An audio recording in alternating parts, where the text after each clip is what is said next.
আছে, এটা তো সাংবাদিকরাও তো বের করা উচিত ছিল, তারাও তো বের করতে পারেনি। এখন কি করে বলবেন যে কেন সে গোসল করাইছে? সে বলতে পারবে যদি তার গায়ে যে এখনো দেখি ফেসবুকে শুনি ওর ওয়াইফের সাথে নাকি ওর বনিবনাথ ছিল না। এখন বনিবনাথ যদি না থেকে থাকে তবু মানুষ কিন্তু আত্মহত্যা করে না। আত্মহত্যা করে একটা মানুষ হয়তো যদি কোনো কারণে সে আত্মহত্যা করে সেটা তো তার সেন্টিমেন্টে কাজ করে যে না আমি এটা আত্মহত্যা করবো, কিন্তু প্রিপারেশন নিয়ে তোর করে না যে আমি রশি নিয়ে আসি, দড়ি নিয়ে আসি।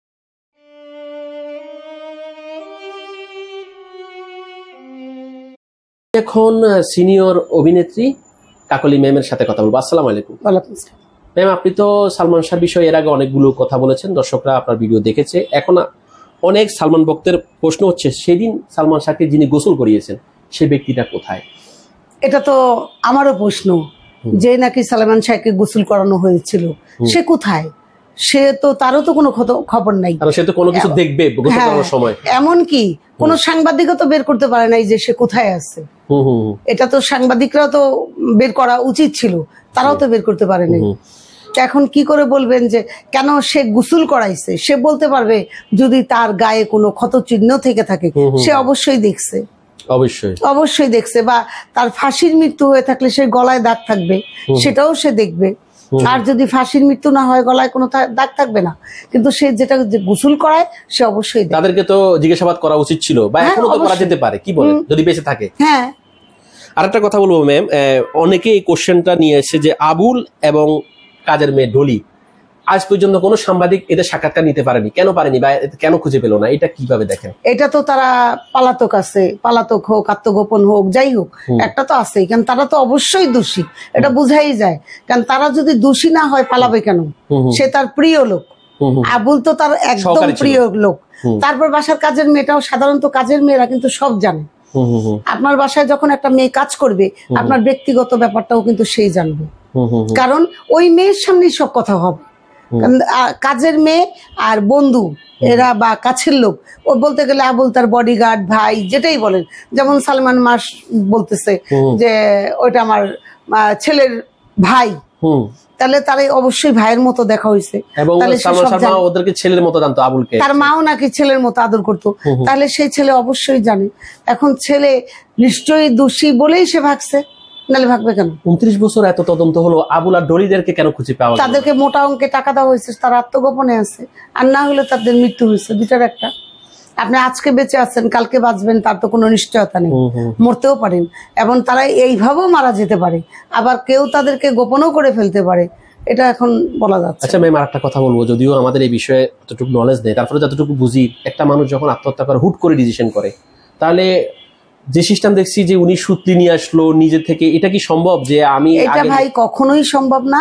একটা লোক রশি টসি আইনা রেডি করে, মানুষ হয়তো যদি কোনো কারণে সে আত্মহত্যা করে সেটা তো তার সেন্টিমেন্টে কাজ করে যে না আমি এটা আত্মহত্যা করবো, কিন্তু প্রিপারেশন নিয়ে তোর করে না যে আমি রশি নিয়ে আসি, দড়ি নিয়ে আসি, এটা নিয়ে আসি, এটা তো হয় না। কারণ হয়তো মানুষের মহিলা হলে পায়জামা বা ওড়না দিয়ে দেয়, কিন্তু একবারে সুতলি নিয়ে আসছে, কেউ ঘরের কেউ দেখলো না জিনিসটা কেমন। এতগুলো বাসার মধ্যে লোক, কেউ দেখলো না, কাজের লোক, কাজের ছেলে, তার বউ, সবই তো ছিল, তো কেউ তো দেখলো। এটা কি রহস্য মনে হয় না আপনার কাছে? অবশ্যই এটা রহস্য না। আরেকটা কথা বলবো, মানুষ আত্মহত্যা বা যেটা বলেন অপমৃত্যু হয় মানুষের ডিপ্রেশন থেকে, টেনশন থেকে। যে মানুষটা একদিন দুদিন আগেই কন্ট্যাক্ট করলেন যে ইন্ডিয়াতে শাহরুখ খানের সাথে সিনেমা করবেন, এরকম একটা হাসি খুশি মানুষ কেন আত্মহত্যা করবে? আপনার কি মনে হয়? সেটাই তো, কিন্তু এটা জানতাম, শুনছি আমি বারবার, যত লোকের কাছে শুনছি, বা এই যে এখনো দেখি ফেসবুকে শুনি ওর ওয়াইফের সাথে নাকি ওর বনিবনাথ ছিল না। এখন বনিবনাথ যদি না থেকে থাকে তবু মানুষ কিন্তু আত্মহত্যা করে না। আত্মহত্যা করে একটা পর্যায়ে যখন নাকি দেখে যে এক্সেস হয়ে গেছে, এমন কিছু সে দেখে তার ওয়াইফ রে, হয়তো সেরকম ভাবে হতে পারে, কিন্তু এটা তো একটা প্লাইন মনে হয়। আচ্ছা আমি ম্যাম একটা কথা বলবো, ধরলাম যদি আত্মহত্যায় যদি হয় তাহলে এত লুকোচুরি কেন? কেন আবুল পালিয়ে গেল, কেন ডলি পালিয়ে গেল? তারা তো ফেস করতে পারতো আইনকে। আপনি কি বলেন? এখন তো সবাই বলতেছে যে না আত্মহত্যা না, এটা তাকে মেরে ফেলা হয়েছে, খুন করা হয়েছে। তো এখন যারা ছিল জড়িত তারা ধরা পড়লেই সমস্ত মূল ঘটনাটা বের হয়ে আসে। ম্যাম, যে পোস্টমর্টেম করছে তিনি কি কোনো কিছু দেখেননি আলামত? কারণ পোস্টমর্টেমের ভিতরে তো বোঝা যায় কোনটা আত্মহত্যা কোনটা হত্যা। তিনি কিভাবে করলেন, এটা কিভাবে দেখেন? তিনিও তো বলেন নাই। সেটা যদি বলতো আপনারা সাংবাদিকরা আগে জানতেন। আমাদের আগে কিন্তু আপনারা জানতে পারতেন যে উনি যদি বলতো যে পোস্টমর্টেম রিপোর্টে তার এই আসছে, এইটা আসছে, তাহলে অবশ্যই আপনারা আগে জানতেন আমাদের চেয়ে। সালমান শর্মা 29 বছর যাবত যুদ্ধ করছেন, আপনারা জানেন, কষ্ট এটা নিয়ে মামলা চালাচ্ছেন লন্ডন থেকে উনি খরচের ব্যাপারটা বাদে দিলাম, ওনারা সেই ধরনেরই ফ্যামিলি, কিন্তু মাঝে মাঝে তারই চরিত্র হনন করা হচ্ছে। উনি তো ছেলে বিচার চাইতে পারেন, কিন্তু তার কেন চরিত্র হনন করা হচ্ছে? এটা কতগুলো অসভ্য লোক থাকে না, অসভ্য লোকগুলাই মার নামে যা ইচ্ছা তাই বলতে পারে। এই যে আরেকটা জানি কোথায় দেখলাম, আমি ইউটিউবে মনে হয় দেখলাম যে সে তার মা না, সে তার মা না, কোথায় জানি আমি দেখছিলাম, মনে নেই আমার ঠিক পুরোটা, যে সালমান শাহ এটা মা না। আবার সালমান শাহ মাকে মা ডাকতো না, এমন কথা বলতেছে। এগুলা তো জঘন্য, যারা জঘন্য চিন্তা ভাবনা করে তারাই বলতে পারে সে মা না। মা না হলে সেই 30 বছর ফাইট করতেছে কেন? সেটাই তো, তার কি দরকার ছিল? সে যদি মা না হইতো, সৎ মা বলেন, পালিত মা বলেন, তার সম্পত্তি দরকার, টাকা দরকার, শেষ। ফাইট তো করতো না। তার সন্তান, তার পেটের সন্তান বলেই সে আজকে ফাইট করতেছে, বা আগামীতেও সে করবে যতক্ষণ বিচার না পাবে। 29 বছর যেহেতু করছে উনি, ওনার জীবন দশা যতদিন ফাইট থাকে। অবশ্যই। এখন আমি আরেকটা কথা বলবো, যারা এগুলা করছে তারা কি এই ঘটনাকে অন্যদিকে প্রবাহিত করার জন্যই কি মার চরিত্র হনন করছে? তা তো অবশ্যই, নাহলে আপনার মায়ের সম্বন্ধে খারাপ কথা বলবেন কেন? এটা তো মামলার সাথে যায় না, না, এটা তো কোনো দরকারই আসে না। কোথায় এটা মা না, এটা সব ওনার সাথে কোথায়? হ্যাঁ, এটা অনেক আগেই আমরা শুনছি, যখন সালমান শাহ ছিল তখন থেকেই শুনতাম যে এরশাদের সাথে ওর মার নাকি একটা রিলেশন আছে। নাউজুবিল্লাহ, আমরা এরকমই শুনছি। তো এগুলো তো সব মানুষ তো কত কথাই রটায়। এখন সত্য মিথ্যা আল্লাহ জানে। আমরা এইগুলো যে রটানো, এটা তো জানি, এটা কিন্তু তখন আমরা শুনতাম, কিন্তু তখন তার সে মারা যায় নাই, কথা ওই রকম ভাবে মানুষ ধরে নাই, যার যেটা মন চাইছে বলছে, শেষ। 29 বছর উনি সংগ্রাম করলেন, মামলা চালিয়ে গেলেন, সাথে ভক্তরা ছিল।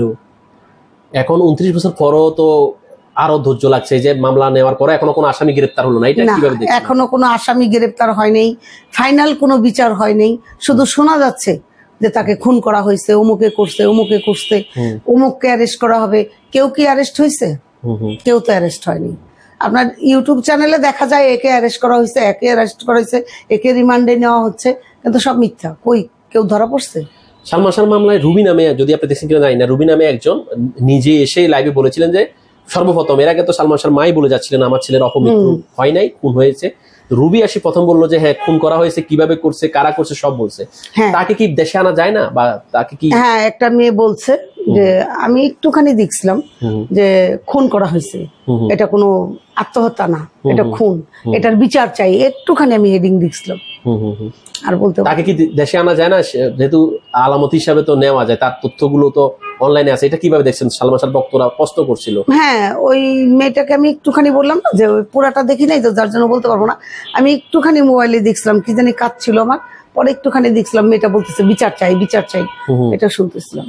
আচ্ছা, এত বছর পরে উনি আজকে প্রায় 29 বছর, তারপরে ওনার জন্য যে ভক্তদের উন্মাদনা, এই যে প্রেস ক্লাবে আপনার এই যে মানববন্ধন, হ্যাঁ, কিভাবে দেখছেন? মানববন্ধন এটা তো ঠিক আছে, এটা হওয়া উচিত, বিচার হওয়া উচিত। মানববন্ধনের কথা আমরা শুনলাম, আমিও শুনছি সেদিন। আমাকে আবার অনেকে জিজ্ঞেস করছিল আপনি গেছেন কিনা, না আমি যাইনি, শুনছি যে আমার কাজ ছিল, যাইনি। তো এটা বিচারের জন্য সবাই চাচ্ছে, এটা হওয়া উচিত, সারা দেশেও হচ্ছে মানববন্ধন, এটা হওয়া উচিত। 30 বছর লেগে গেল, এখনো অনেক সময় লাগছে, কি বুঝেন এটার পিছনে কি কোনো বড় মানে কি আছে কিনা? এটার পিছনে তো বিশাল একটা হাত ছিল, সবাই জানে, সেটা হলো আজিজ মোহাম্মদ ভাই। তা সে যখন ছিল, এখন মনে করেন সে কতটা আছে সেটা বুঝতে পারতেছি না, তবে এখন নাই বলেই জিনিসটা বের হয়ে আসছে, প্রকাশ হয়েছে। এতদিন ছিল, প্রকাশ হয়নি, এখন আরো হবে। সত্যি ঘটনা সত্যি বের হবে, এটা আমরা চাই। আমি বলবো যে ওর যারা ভক্ত আছে সবাই জানি এটাই চায় যে ওর ন্যায় বিচারটা জানি হয়। আমি ভালো লাগলে লাইক, কমেন্ট করে আপনার মতামত দিন। সাথে থাকার জন্য সাবস্ক্রাইব করুন এবং বেল বাটনটিতে ক্লিক করুন।